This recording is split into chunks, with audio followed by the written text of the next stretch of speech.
Hello everybody and welcome back to my channel. I hope that everyone is staying safe and sound in this pandemic, and I hope that everyone is ready to learn something new today. So today I thought I would do a little basic lesson on Korean because I have had many people actually ask me about teaching them a little Korean.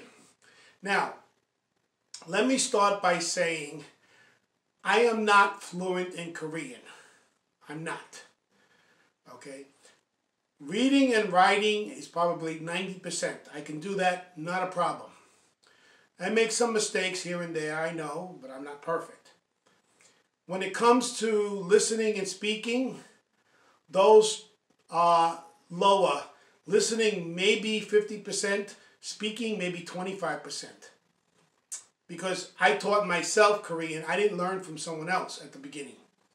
So I'm not fluent in Korean. Basic Korean I know, but further than that, not too much.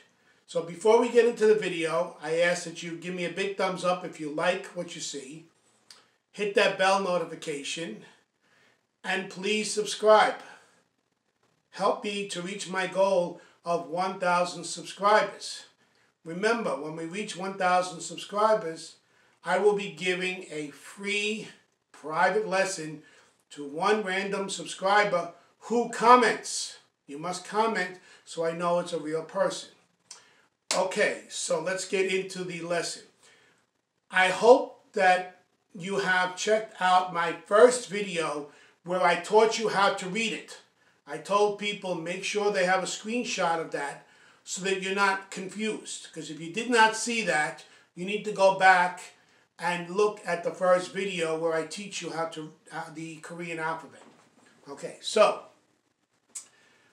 basic Korean. Notice that what we did last time, I taught everyone that I is na, you is no. Okay, I also taught that a subject suffix is nun and an object suffix is rul. I taught that on the last lesson. Like I said, if you don't know this, go back to the other lessons. Okay? So, we're going to be going over conjunctions in Korean. And is wa or gwa, depending on what the end of the first word is. Or is tonun, but is kunde. Okay. Like, choa. Dislike, shiro. Have, heyo. Coffee, kopi. Just like coffee. Tea is cha. Milk is uyu. Okay. So let's say you want to make a sentence and say I like coffee. Okay. So 나는 커피를 좋아해요. Means I like coffee. Or let's say you want to say I don't like tea. 나는 차를 싫어해요. See? Now let's say that you want to use combined and or a but. So you would say 나는 커피와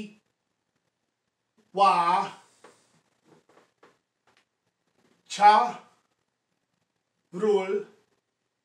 좋아해요. So coffee and tea. I like coffee and tea. Okay. Let's say I want to say coffee or tea. You just change it. 나는 커피 또는 차 좋아해요. Notice that you don't need the rule suffix when you use or. There's no suffix required, okay? Because you're doing two.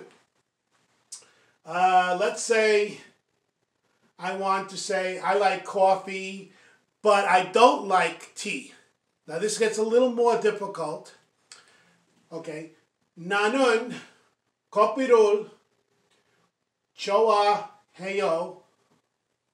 근데 차를 싫어해요.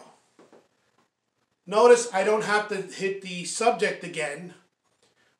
I could just use the subject at the beginning, and then for the second sentence, I don't need it. Okay. So I hope that everyone understands the Korean that I'm teaching you today. Like I said, these are just some basic Korean words. Okay. This one is milk, uyu. So you could say, 나는 우유를 좋아해요. I like milk. Okay. Either way, you could use all these together. Now, my suggestion for you is to go back to the first video. I said this before. Take a screenshot of the alphabet and then go to a Korean supermarket like I did and look at everything in Korean, the fruits, the vegetables, and you can read it.